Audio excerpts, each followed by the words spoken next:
Hey creative souls, thank you so much for tuning in. I'm so happy that you're here. In this video, I'll be talking about the power of myth and how stories shape our lives. I think I could do an entirely separate channel on myth alone because it's so expansive, it's so broad and so deep. So this will just be a very broad overview and some thoughts, some personal thoughts about how I view myth. And before we get started with all that, I want to thank you for your likes, shares, and subscribes and helping me grow my channel and do more in my quest to create a community of like-minded creatives who embrace the power of story to heal. And if you don't know me, my name's Johnny. I'm a retired adjunct writing professor, and I currently teach fiction writing and screenwriting to adults in custody. I call myself a word witch, and I believe I'm on this earth to heal the world through stories, whether it's the ones I write and tell or the ones that I help you write and tell. So why talk about myth? Well, this time of year, it's really hard for me to not think about myth because it's everywhere. As I go about my business, I'm bombarded with Christmas music in every store that I enter. As a person who doesn't celebrate Christmas but celebrates Winter Solstice, it's really hard, if not impossible, for me to miss the prevalence of myth and how deeply rooted it is. It's hard to miss this grand assumption that it's okay to foist the desired, maybe even indoctrinated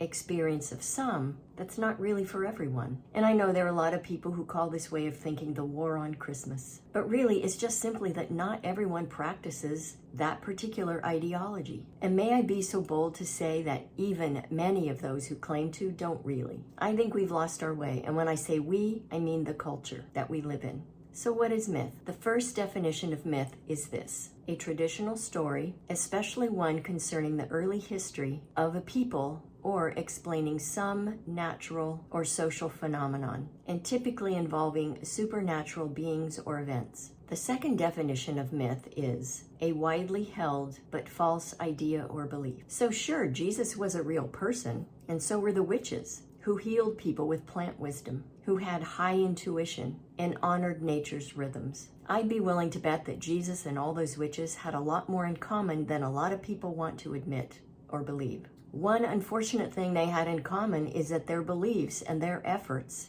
to live a certain way of life lost them their lives. So what does that all mean for us now, and why even consider myth? Well, I think it helps to think about the fact that there are Roman myths, there are Greek myths, there are Chinese, Japanese, and Korean myths, Navajo myths, Egyptian myths, Celtic and Norse myths. There are creation, psychological, and etiological myths. Myths are important, even necessary, to ground ourselves in the world. Myths are stories. They're stories that can offer a way to connect us to our past or provide us with a moral compass. They present us with universal themes and give us something to hold on to when considering the afterlife, if such a thing exists. And they can also serve as a foundation for religion, which is where they can, in my opinion, become problematic. When we embrace the reality that myths are simply stories invented by humans who are trying to make sense of what it means to be human, they take on a different weight. They become more malleable in the way we interpret them. They can be viewed and treated as suggestions for us to consider,